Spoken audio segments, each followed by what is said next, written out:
did we want to quickly touch on RE Village, because I did finish it. I don't know if anyone else got a chance to play a bit more of it this past week before we move into some of the topics here.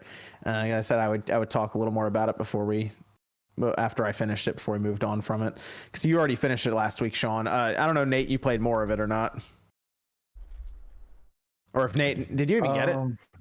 Yeah, I'm like halfway through. Oh, okay. It's not even a long game. Sean, you posted up and you finished it. My time. It took me 9 hours. I don't want to to blow through it.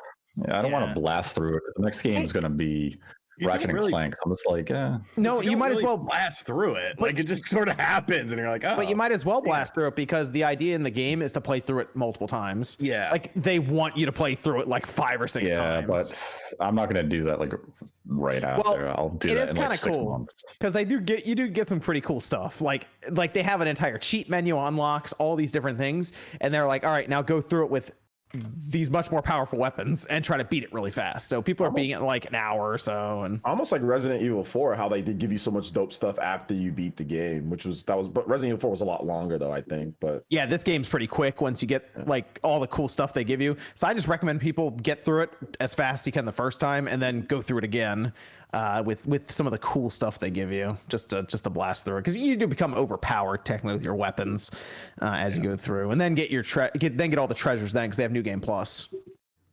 So but you know what, it did go off the rails at the end, Sean. You're right. The ending was all right, I guess. I mean, it tied everything up. I was like, it's kind of cliche ending a bit, I guess, and they do leave room for, I guess, if they want to do RE9, all of that. There is like kind of a last scene at the end where you're like, I'm not really sure what that's supposed to mean, but the ending was okay. I'll just say that. I'll say that. They took a long time explaining stuff too. Like, they went into the literal explanations of everything, kind of like, all right, sit here, I'm gonna explain everything to you. Like, you know, the bad guy just explains the plans to you and stuff. So it's like, all right, I guess. But visually it looked great, gameplay was good, and I think these kind of games I kind of prefer now over games that feel drawn out. I like this because this one, like I said, 9 hours, but it was a tight 9 hours. It wasn't Not like a lot of fluff.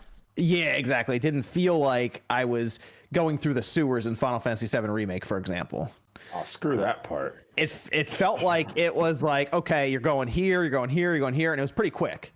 And it was very compact. So I did like that overall. What did you think of the factory?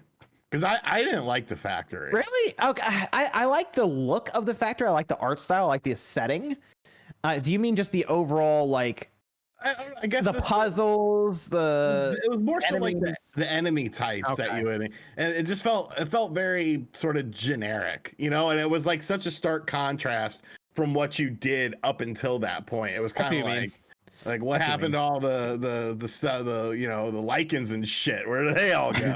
Yeah, that's true. It did kind of go way off in the left field there with enemy types and stuff. I preferred the outdoor settings that they did. I like those a lot more because it, to me, lined up more with Resident Evil than when you go into the factory, and it felt more steampunk, I guess, is how I would say it. But I guess maybe they just wanted to feel different at the end. And then when you get to the very end, it feels like a completely different game. Like, I was like, what happened here? I don't want to say, I can't even make a direct comparison without spoiling it for everyone. But like, I was like, all right, this doesn't feel like Resident Evil anymore. Weird stuff. Yeah. So Nate, I would just go through it as quick as you can at this point, and then decide if you want to play back through it. That would be my suggestion. If you're halfway through it, you only have like 3 or 4 hours left. So. Yeah, I'm just trying to savor it and not finish it off too quick. Okay.